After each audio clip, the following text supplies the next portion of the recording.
आज आम पढ़ा दशम श्रेणी पाठ आलोक प्रतिफलन और प्रतिसरण English light of reflection and refraction. समस्त को सुस्वागत एवं अभिनंदन मोर यूट्यूब चैनल। प्रतिफलन कौन आम जानी आम पृथ्वी आम चतुर्पार्श्व विभिन्न प्रकार वस्तु अच्छी और विभिन्न प्रकार वस्तु को आम देखिपार कहीं देखिपार मनरे प्रश्न उठे खाली आखिरे देखी लाइट जब जिते बेले लाइट सूर्य बाहर जब छिड़ा ताले कौन हम विभिन्न प्रकार वस्तु को आम सूर्यर आलोक आम वस्तु गुड़ी को देखिपार प्रतिफलित है कौन से वस्तु पर लाइट जब प्रतिफलित हम ताहले आम से वस्तुटी को देखिपार किंतु अंधार घर को जावा ताहले आम वस्तुटी को देखिपर कहीं से लाइट जब लाइट टी प्रतिफलित हो ताहले सेठी मध्य आम गोटे वस्तु को देखिपर जो लाइट मारिबा लाइट पकईबा हाँ ना तो से प्रतिफलन विषय आज पढ़ा।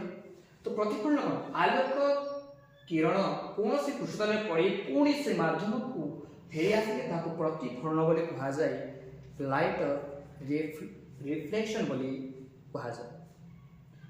जदि देखिबा जदि गोटे कौन पृष्ठ पर जदि गोटे प्लेन मिरर चिकण पृष्ठ पर जदि गोटे लाइटा पड़ा ताहले कौन हम जब आपतन रश्मि इंसिडेंट रे जदि पड़ो ताहले कौन बाउंस बैक हो रिफ्लेक्टेड हो रिफ्लेक्टेड रे बोली कहा जाए कौन प्रतिफलित रश्मि बोली कहा जाए कौन हम प्रतिफलित रश्मि एटा होचे आपतित रश्मि ओके प्रतिफलित रश्मि एटा नॉर्मल लाइट आउ कौन हम जिते बेले गोटे चिकण पृष्ठ उपर लाइटा पड़ो ताहले कौन हम रिफ्लेक्टेड हो प्रतिफलित हो बाउंस बैक हो कौन कह जाए प्रतिफलन बोली कहा जाए।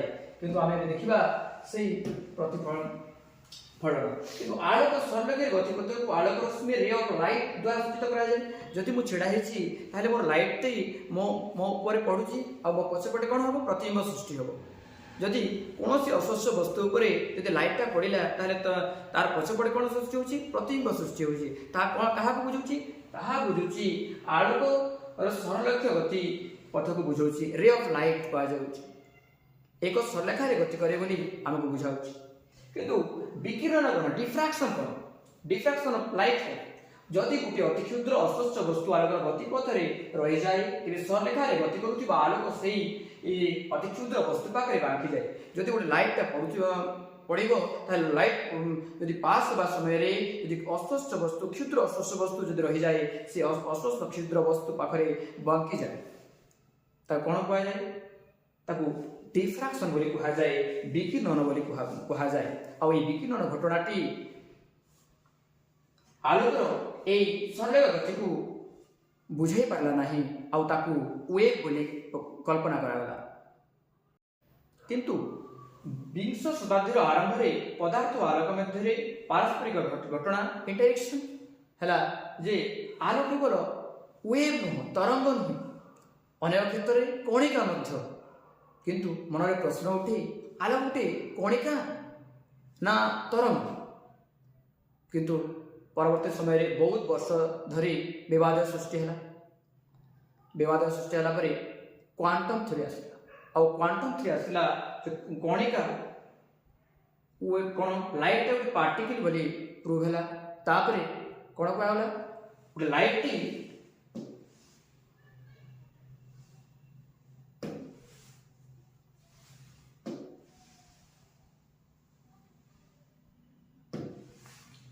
आलोक केवल तरंग नुहे कि केवल कणिका नुहे आलोक तरंग और कणिका उभय गुण प्रदर्शन करे आलोक द्वैत प्रकृति डुअल नेचर ऑफ लाइट बोली कहागला। क्वांटम थ्योरी आसला और क्वांटम थ्योरी आसला परे हम समस्त जानिनु जे आलोक केवल तरंग नुहे कि केवल कणिका आलोक तरंग और कणिका उभय गुण प्रदर्शन करे आलोक द्वैत प्रकृति डुअल नेचर ऑफ लाइट बोली कहागला।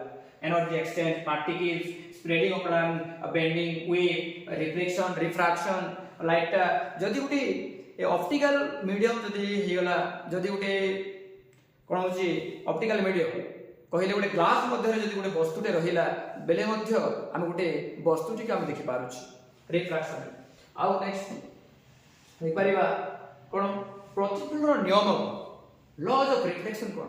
What is the lodge of reflection? ଆଲୋକର ପ୍ରତିଫଳନ ବେଲେ ଆପତନ କୋଣ ପ୍ରତିଫଳନ କୋଣ ସମାନ ହୋଇଥାଏ। ଯେହେତୁ ଆମେ କହିପାରିବି ଏଠି କ'ଣ ହେବ ଏ ଇନସିଡେଣ୍ଟ ଏଙ୍ଗଲ ଏଣ୍ଡ ରିଫ୍ଲେକ୍ଟେଡ ଏଙ୍ଗଲ କ'ଣ ହେବ ସମାନ ହେବ। ଓକେ, ନେକ୍ସଟ ଦ୍ୱିତୀୟ ନିୟମ କ'ଣ? ଦ୍ୱିତୀୟ ନିୟମଟି ହେବ ଆପତିତ ରଶ୍ମି ପ୍ରତିଫଳିତ ରଶ୍ମି ଓ ଆପତନ ବିନ୍ଦୁରେ ପ୍ରତିଫଳନ ପୃଷ୍ଠ ପ୍ରତି ଅଙ୍କିତ ଲମ୍ବ ଗୋଟିଏ ସମତଳରେ ରହିଥାନ୍ତି।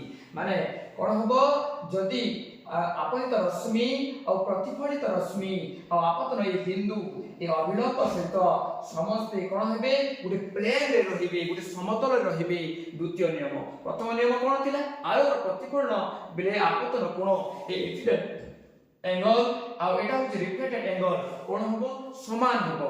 কিন্তু দ্বিতীয় নিয়ম আপতিত রশ্মি ও প্রতিফলিত রশ্মি ও আপতন বিন্দুরে প্রতিফলন পৃষ্ঠ প্রতি অঙ্কিত লম্ব গোটিয়ে সমতলরে রহিথাନ୍ତି। বুঝিলা? আবে প্রতিফলন এই নিয়ম গুড়িক প্রতিফলনর বক্র পৃষ্ঠতল সমেত যে কোনসি পৃষ্ঠতল পাই প্রযোজ্য। তুমি এক সমতল দর্পণ দ্বারা সৃষ্টি होता प्रतिबिंबर गुण सहित परिचित आ ए प्रतिबिंबर प्रति प्रकृति और गुण कौन? देखिए प्रकृति और गुण तो पढ़िले समतल दर्पण द्वारा सृष्टि होता प्रतिबिंब सर्वदा आभासी और सलख। तुम जानिछ पिले जदि मु गोटे दर्पण पाखु जीवी ताले कोन देखा जीवो? मोर प्रतिबिंब देखा जीवो। माने समतल दर्पण द्वारा सृष्टि होता प्रतिबिंब सर्वदा आभासी और सलख। आभासी कहले आ सेटा प्रतिबिंबटी को आमे गोटे परदारे देखाई परिबा नै, सेटा होची आभासी और सलख। मु जेते छिडाइथिबि से ठीक सेमिति छिडाइथिबो और ए प्रतिबिंबर आकार वस्तुर आकार सहित समान। मु जेते हाइट थिबि से भी सेतिके हाइट थिबो। जे कोनोसी वस्तु मु जेते दूरतारे मध्ये थिबि से सेतिके दूररे रहिबो। और समतल दर्पण समुद्र दर्पण पछपटे सेतिके दूर रे रहिता। मु जेते डिस्टेंस रहिबि मोर प्रतिबिंब मध्ये सेतिके डिस्टेंस रे रहिबो। ए प्रतिबिंबर पार्श्व उल्टा देखा जाय। मोर जदि राइट हैंड थिबो तार लेफ्ट हैंड थिबो, लेफ्ट हैंड रे देखा जिवो मते एमति देखा जिवो से उल्टा देखुथिबो। ओके पिले ए प्रतिबिंबर पार्श्व उल्टा किंतु पार्श्व राइट सेडा लेफ्ट हेबो, लेफ्ट हेबो सेडा राइट हेबो। समस्त बाणटी को भल भाव बुझिथिबे। यदि बुझिथिबे ताहेले वीडियोटी को लाइक करेंगे, सब्सक्राइब करेंगे एवं यदि किसी क्वेश्चन रहा ताले कमेंट रे लिखि जणाइबे। Thank you.